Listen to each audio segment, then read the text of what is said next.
آپ کیا سمجھتے ہیں کہ نیا ووٹر کیوں نہیں آیا نون لیگ میں سے؟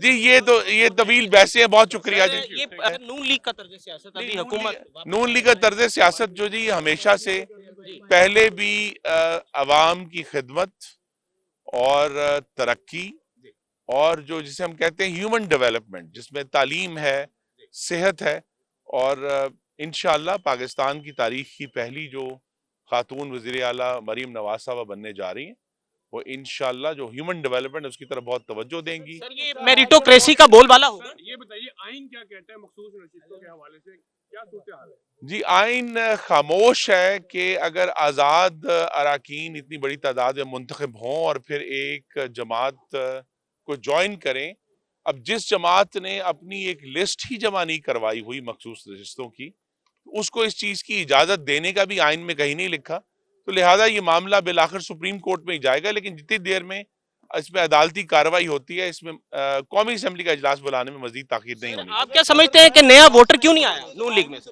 جی یہ طویل بحثیں ہیں، بہت شکریہ جی۔ یہ نون لیگ کا ووٹ بینک ریوائیو ہو سکے گا؟ جی انشاءاللہ جی، یہ مریم نواز صاحبہ کا سب سے بڑا چیلنج یہی ہے۔ جناب عالی، یہ فرمائیں کہ کتنا سیاسی سفر کتنا ہو گیا ہے اور کتنا عمر کا قیمتی حصہ آپ نے سیاست کو دے دیا؟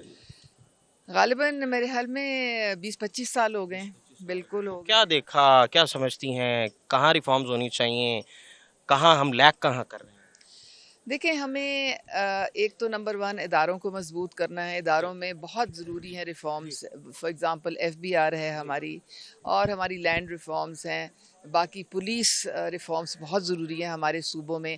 ایک اور چیز جس میں ہمیں جو تعلیم اور صحت پہ جو ہم نے جو ہے اس کو ترجیح دینی ہے، اس میں بجٹ بڑھانا ہے، اور خواتین کی امپاورمنٹ کے لیے بہت کام ہونے والا ہے۔ یوتھ کو ہم نے ایک ہینڈ ہولڈنگ کرنی ہے، ان کو ایک ڈائریکشن دینی ہے، جابز کریٹ کرنی ہے ان کے لیے، تو بہت ایشوز ہیں، چیلنجز بہت بڑے بڑے ہیں، لیکن مریم نواز صاحبہ جو ہیں ان کے لیے کوئی چیز امپاسبل نہیں ہوتی۔ آپ ایک چیز بھول گئی ہیں شاید کہ پارلیمان کی مضبوطی بھی بہت ضروری ہے، پارلیمان کو ہم نے کمزور کر دیا، آپ کو نہیں لگتا سیاستدانوں نے؟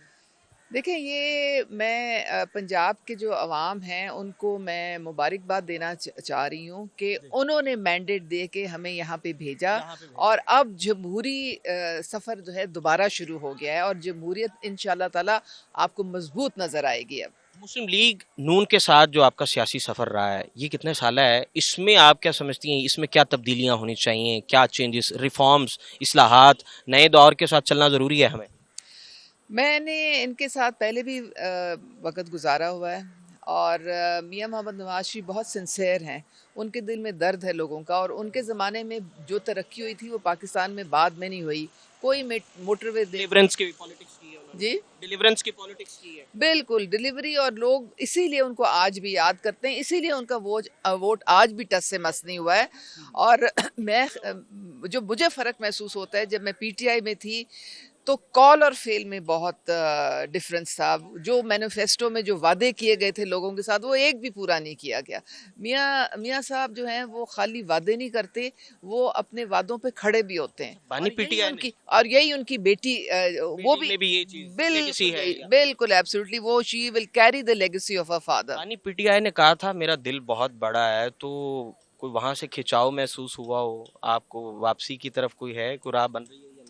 جن کو اپنے نظریاتی کارکنوں کی کوئی قدر نہ ہو، اور جو اپنے ارد گرد ایک کرپٹ لوگوں کا ٹولہ بھر لیں، اور وہ اپنے گھر والوں کو ہی کنٹرول نہ کر سکیں، تو پھر ایسا لیڈر اس کا کیا فائدہ ہے؟ وہ ساری پارٹی انہوں نے حوالے کر دی وکلا کی، اس چیز کو کیسے دیکھیں؟ ہائی جیک ہو گئی پارٹی، اور اب بیچارے گوہر، ڈیوائیڈ ہو گئی؟ اب تو بیچارے گوہر کی شامت آ گئی ہے، کیونکہ ان کو تو صرف وہ بندہ پسند ہے گنڈا پور کی طرح، مروت کی طرح، جو کہ شور شرابہ ڈالے، لڑائی جھگڑا ڈالے، نفرت پھیلائے، پولرائزیشن کرے، تو یہ ساری باتیں نہیں چلیں گے۔ جمہوری عمل اپنائیں گے تو یہ پارٹی آگے چل سکتی ہے، ورنہ نہیں۔ سب پارٹیوں کو اسی ایک ہی چیز کو دیکھنا ہوگا۔ انشاءاللہ بالکل سب کو مل کے اکٹھے بیٹھنا ہوگا۔